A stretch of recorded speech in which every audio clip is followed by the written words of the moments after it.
Apparently, millennials as a generation, which is a group of people who were born approximately 1984 and after, are tough to manage.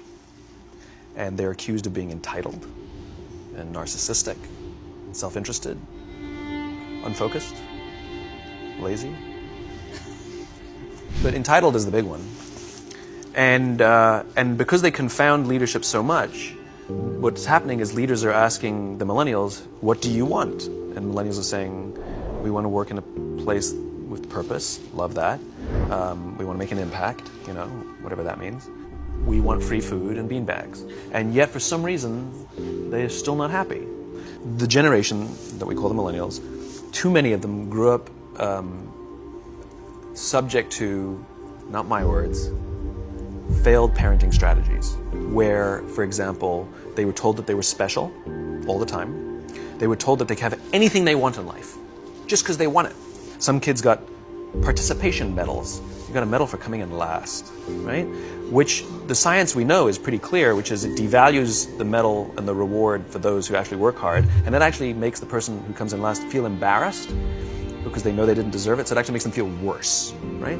So you take this group of people, and they graduate school, and they get a job, and they're thrust into the real world, and in an instant, they find out they're not special, their moms can't get them a promotion, that you get nothing for coming in last, and by the way, you can't just have it because you want it, right? And in an instant, their entire self-image is shattered. And so you have an entire generation that's growing up with lower self-esteem than previous generations. The other problem, to compound it, is we're growing up in a Facebook, Instagram world. In other words, we're good at putting filters on things. We're good at showing people that life is amazing even though I'm depressed, right? And so everybody sounds tough, and everybody sounds like they got it all figured out. And the reality is there's very little toughness, and most people don't have it figured out. So you have an entire generation growing up with lower self-esteem than previous generations, right? Through no fault of their own. Through no fault of their own, right? They were dealt a bad hand, right? Now let's add in technology. We know that engagement with social media and our cell phones releases a chemical called dopamine. That's why when you get a text, it feels good. So, we've all had it where you're feeling a little bit down or feeling a bit lonely, and so you send out 10 texts to 10 friends, hi, hi, hi, hi, hi, because it feels good when you get a response, right? Right? It's why we count the likes. It's why we go back 10 times to see if my Instagram is growing slower. Did I do something wrong? Do they not like me anymore? Right?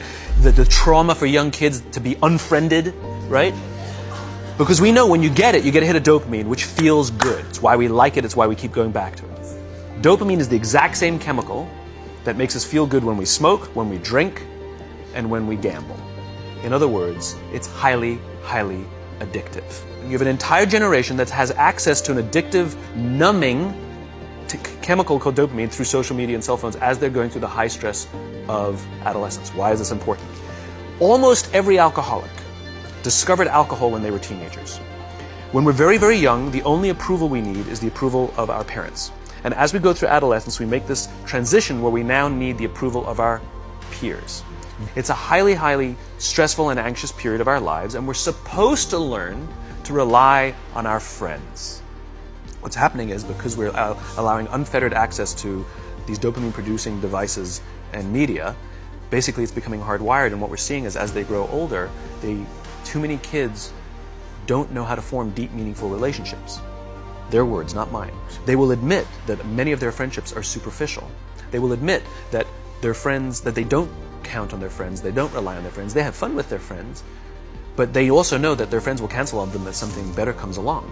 Deep, meaningful relationships are not there because they never practice the skill set, and worse, they don't have the coping mechanisms to deal with stress. So when significant stress starts to show up in their lives, they're not turning to a person, they're turning to a device, they're turning to social media, they're turning to these things which offer temporary relief. We know, the science is clear, we know that people who spend more time on Facebook suffer higher rates of depression than people who spend less time on Facebook. Right? These things balanced. Alcohol is not bad. Too much alcohol is bad. Gambling is fun. Too much gambling is dangerous. Right? There's nothing wrong with social media and cell phones. It's the imbalance. Right? If you're sitting at dinner with your friends and you're texting somebody who's not there, that's a problem. That's an addiction.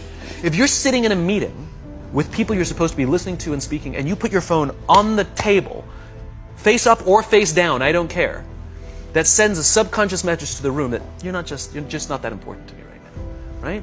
That's what happens. And the fact that you cannot put it away is because you are addicted, right? If you wake up and you check your phone before you say good morning to your girlfriend, boyfriend, or spouse, you have an addiction. And like all addiction, in time, it'll destroy relationships, it'll cost time, and it'll cost money, and it'll make your life worse. Everything you want, you can have instantaneously. Everything you want, instant gratification. Except job satisfaction and strength of relationships, there ain't no app for that. They are slow, meandering, uncomfortable, messy processes.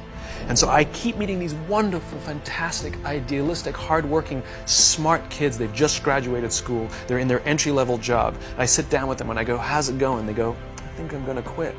I'm like, why? They're like, I'm not making an impact. I'm like, you've been here 8 months. You know? It's as if they're standing at the foot of a mountain and they have this abstract concept called impact that they want to have in the world, which is the summit. What they don't see is the mountain. I don't care if you go up the mountain quickly or slowly, but there's still a mountain. And so what this young generation needs to learn is patience. That some things that really, really matter, like love, or job fulfillment, joy, love of life, self-confidence, a skill set, any of these things, all of these things take time. Sometimes you can expedite pieces of it, but the overall journey is arduous and long and difficult. We now have a responsibility to make up the shortfall and to help this amazing, idealistic, fantastic generation build their confidence, learn patience, learn the social skills, find a better balance between life and technology. Because, quite frankly, it's the right thing to do.